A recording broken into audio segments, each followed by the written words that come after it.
वैजापूरमधले एक गृहस्थ आहेत, एक गृहस्थ मी त्यांना कुठला महंत किंवा कुठला महाराज म्हणणार नाही, कारण महाराजांचं आणि महंताचं असं काम नसतं की एखाद्या समाजाच्या एखाद्या धर्माच्या विरुद्ध बोलणं. तर मी ही जे रामगिरी जो व्यक्ती आहे त्याला ह्या व्यक्तीने 2 दिवसापूर्वी आमचे प्रेषित मोहम्मद पैगंबर सल्लल्लाहु अलैहि वसल्लम यांच्या बाबतीत अवमानकारक टिप्पणी केलेली आहे. पैगंबराला मानणारा फक्त उस्मानाबाद जिल्हा किंवा महाराष्ट्र किंवा देशच नाही तर पूर्ण जगामध्ये पैगंबराला मानणारा सर्वात जगातील नंबर 2चा वर्ग आहे. आणि असे हे गृहस्थ हे ज्यांना काही यांची कळीची लायकी नाही असे गृहस्थ पैगंबराबद्दल जेव्हा बोलतात तर एक कुणाचा तरी षडयंत्र किंवा कट कारस्थान आहे. कारण येणाऱ्या इलेक्शनमध्ये मुस्लिम समाजाला टार्गेट करून ह्या समाजाला रस्त्यावर आणण्याचं काम स्वतः शासन करीत आहे. काय मागणी केली आपण? आम्ही मागणी हे केलेली की जागोजागी ह्या ग्रस्तावर FIR व्हायला पाहिजे आणि ह्याला ताबडतोब अटक करून कठोरात कठोर अशा व्यक्तीला शिक्षा व्हायला पाहिजे, जेणेकरून समाजामध्ये प्रचंड असा राग निर्माण होऊन कायदा व्यवस्थेचा प्रश्न निर्माण होऊ नये.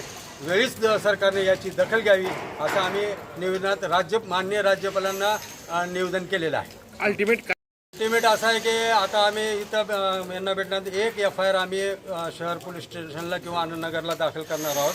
जागोजागी FIR दाखल होत आहे. आणि आणखी एक विशेष म्हणजे यामध्ये आम्हाला कालच समजलं की त्या व्यक्तीची मुख्यमंत्र्यांनी पाठराखण केलेली आहे. तर असे व्यक्ती हे आम्ही काय करणार आहे का आमचे जे तज्ज्ञ वकील मंडळी आहेत महाराष्ट्रातली त्यांच्याशी चर्चा करून जेव्हा मुख्यमंत्र्याचा समावेश त्याच्यामध्ये येतो तर आम्ही माननीय देशाचे जे मुख्य न्यायाधीश आहेत चंद्रचूड साहेब यांच्याकडे सुमोटू एखादी पिटिशन दाखल करण्यासाठी कायदेशीर तज्ज्ञ सल्ला घेऊन आम्ही हे करणारच आहेत. आणि सरकारने जर वेळेस याची दखल नाही घेतली तर आम्ही ही जे अपमान आहे पैगंबराचा ते कदापिही सहनशीलतेच्या पलीकडचा आहे. आम्ही तो कदाही सहन करणार नाही आणि रस्त्यावर उतरून ह्याचा जबाब देण्यात नाही.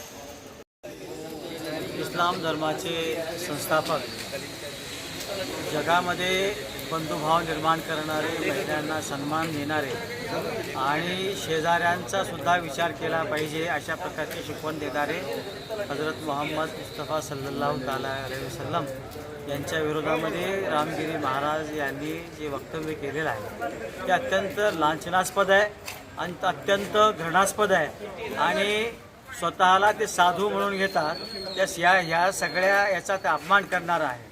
आणि म्हणून की जे लोक भगवे वस्त्र धारण करून जे अशा प्रकारचे म्हणजे स्वतःला साधू समजतात परंतु धर्मामध्ये तेढ निर्माण करतात, हेच खऱ्या अर्थाने समाजावरती कलंक आहेत. आणि म्हणून यांचा आम्ही निषेध नोंदवलेला आहे. त्यांच्यावरती फौजदारी दाखल करावी असं राज्यपालांना म्हटलेलं आहे.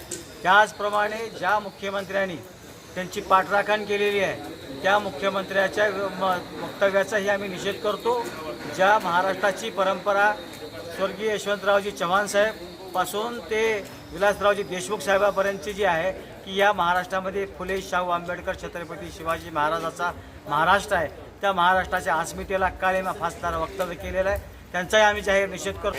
FIR दाखिल कर रहे हैं और इसे अरेस्ट किया जाए, हमारी कोशिश है. लेकिन हमें ये भी मालूम है कि हुकूमत इसके पीछे कुछ पनाही कर रही है, लेकिन ऐसे दरिंदे छूट नहीं सकते हैं क्योंकि इन्होंने हमारे जज्बात से खेला.